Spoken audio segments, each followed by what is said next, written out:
Perkenalkan, nama saya Rifka Anissa Putri Matondang, NIM 0306191019, Prodi PGMI 1 semester 3. Saya akan membawakan materi peristiwa sekitar proklamasi untuk anak kelas 6 SD.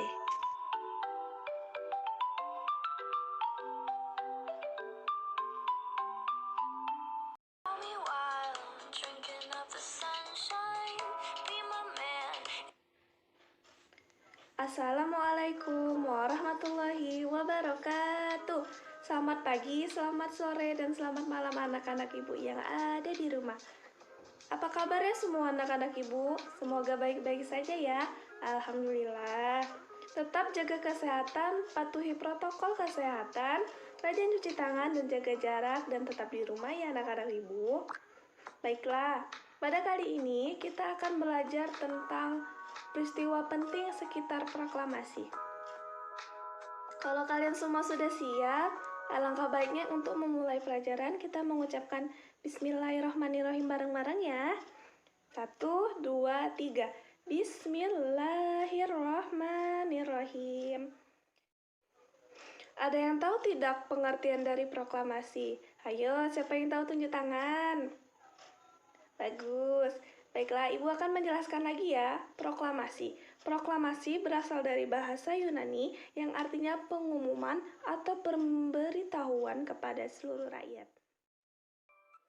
Proklamasi kemerdekaan Indonesia dilaksanakan pada hari Jumat 17 Agustus 1945 tahun Masehi atau tanggal 17 Agustus 2605 menurut tahun Jepang, yang dibacakan oleh Soekarno dengan didampingi oleh Dr. Randus Muhammad Hatta, bertepat di sebuah rumah hibah dari Faraz bin Said bin Awad Marta di Jalan Pegangsaan Timur nomor 56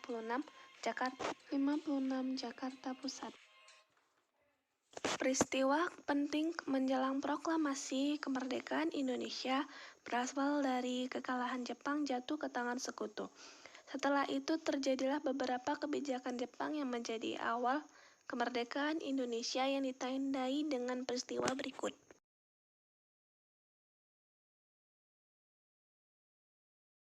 Yang pertama, Janji Kaiso. Pada tahun 1943, Jepang mulai mengalami banyak kekalahan dalam Perang Pasifik. Kekalahan tersebut diikuti oleh pergantian Perdana Menteri Hideki Tojo oleh Jenderal Kunihiko Koso. Selanjutnya, pada tanggal 7 September tahun 1944, Perdana Menteri Kaiso menjanjikan kemerdekaan bagi bangsa Indonesia pada kemudian hari.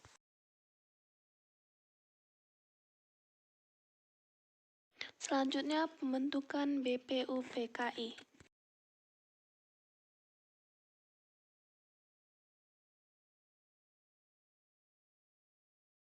Seiring munculnya janji kemerdekaan, pemerintah Jepang memperbolehkan pengibaran bendera merah putih berdampingan dengan bendera Jepang. Selain itu, Jepang juga membentuk Badan Penyelidikan Kemerdekaan Indonesia yang disebut dengan BPUPKI, yang diketuai oleh Dr. Rajiman Widyodiningrat.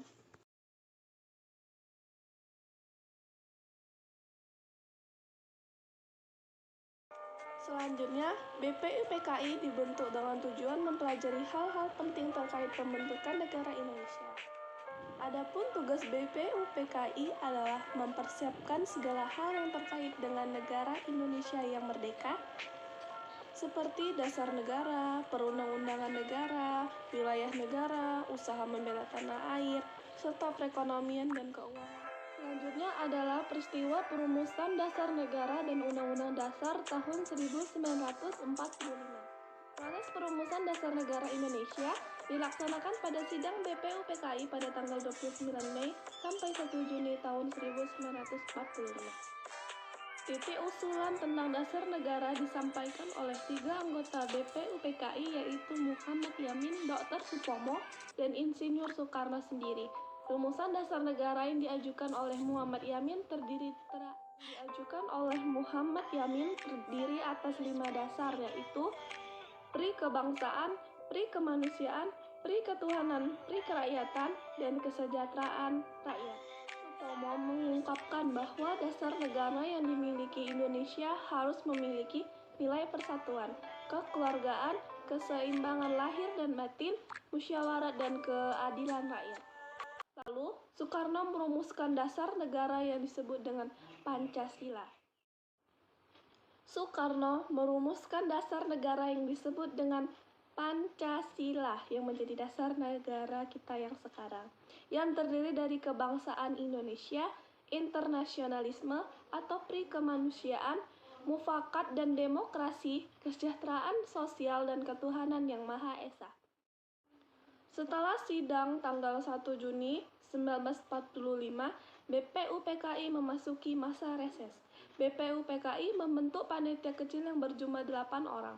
Pada tanggal 22 Juni 1945, panitia kecil memperkasai pertemuan dengan anggota BPUPKI. Di dalam pertemuan tersebut dibentuk sebuah panitia kecil yang anggotanya berjumlah 9 orang. Anggota sebuah panitia kecil yang anggotanya berjumlah 9 orang, yaitu Soekarno, Muhammad Hatta, Muhammad Yamin, Ahmad Subarjo, A.A. Maramis, Abdul Qahar Muzakir, Wahid Hasyim, Agus Salim, dan Abi Kusno Cokro Suyoso. 9 tokoh tersebut dikenal sebagai Panitia 9. Panitia 9 berhasil merumuskan dasar negara yang tertuang dalam Piagam Jakarta pada tanggal 22 Juni 1945. Isi Piagam Jakarta yaitu ketuhanan dengan kewajiban menjalankan syariat Islam bagi pemeluk-pemeluknya. Kedua, kemanusiaan yang adil dan beradab. 3, persatuan Indonesia. 4, kerakyatan yang dipimpin oleh hikmat kebijaksanaan dalam permusyawaratan perwakilan serta keadilan sosial bagi seluruh rakyat Indonesia. Adapun perumusan Undang-Undang Dasar 1945 menjadi agenda sidang kedua BPUPKI pada tanggal 10 sampai 16 Juli 1945. Perumusan undang-undang yang dilakukan oleh Panitia Perancangan Undang-Undang yang diketuai oleh Insinyur Soekarno menyetujui bahwa pembukaan Undang-Undang Dasar diambil dari Piagam Jakarta. Peristiwa selanjutnya yaitu pembentukan PPKI dan pertemuan di Dalat. Pada tanggal 7 Agustus 1945, Jepang membentuk Panitia Persiapan Kemerdekaan Indonesia atau yang biasa disingkat oleh PPKI atau dalam bahasa Jepang disebut Zokoritsu Zumbi Inkai. Selanjutnya, pada tanggal 9 Agustus 1945, Jenderal Tairauchi memanggil Soekarno, Muhammad Hatta, dan Rajiman Widyo Diningrat ke Dalat yang berlokasi di Vietnam. Pada tanggal 12 Agustus 1945, Jenderal Tairauchi membentuk susunan anggota PPKI dan menjelaskan bahwa Jepang akan memberikan janji kemerdekaan. Peristiwa selanjutnya yaitu Jepang menyerah kepada sekutu. Pada tanggal 6 Agustus 1945, Amerika Serikat menjatuhkan bom di kota Hiroshima. Setelah menjatuhkan bom di kota Hiroshima, 3 hari kemudian, tanggal 9 Agustus 1945, Amerika Serikat kembali menyerang dan mengebom atom kota Nagasaki. Pengeboman kedua kota tersebut menyebabkan posisi Jepang semakin terdesak. Akhirnya Jepang menyerah kepada sekutu pada tanggal 14 Agustus 1945. Berita kekalahan Jepang dalam Perang Pasifik diketahui oleh golongan muda setelah Soekarno, Hatta, dan Rajiman Widyo Diningrat kembali ke Indonesia. Golongan muda yang dipelopori oleh Sultan Syahrir mendesak agar segera memproklamasikan kemerdekaan Indonesia. Golongan muda menganggap bahwa kekalahan Jepang menjadi momentum untuk kemerdekaan setelah terjadinya vacuum of power. Ini adalah peristiwa Rengas Dengklok.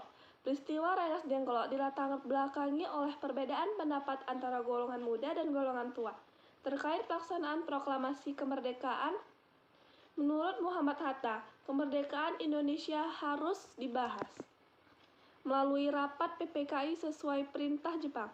Golongan muda tidak menyetujui hal tersebut karena menganggap karena menganggap jika kemerdekaan Indonesia dilakukan melalui PPKI, kemerdekaan Indonesia terkesan seperti dari pemberian Jepang. Pada tanggal 16 Agustus 1945, golongan muda memutuskan untuk membawa Soekarno dan Hatta keluar kota untuk menjauhkan mereka dari pengaruh Jepang. Lalu pada tanggal 16 Agustus, golongan muda membawa Soekarno dan Hatta ke daerah Rengas Dengklok. Selama di Rengas Dengklok, Soekarno dan Hatta didesak oleh golongan muda. Akhirnya Soekarno setuju untuk memproklamasikan kemerdekaan Indonesia setelah kembali ke Jakarta. Sementara itu, di Jakarta, Wikana dan Ahmad Subarjo melakukan pertemuan mengenai pelaksanaan kemerdekaan Indonesia. Selanjutnya, golongan muda membawa Ahmad Subarjo dan Gareng Karya menjemput Insinyur Soekarno dan Muhammad Hatta.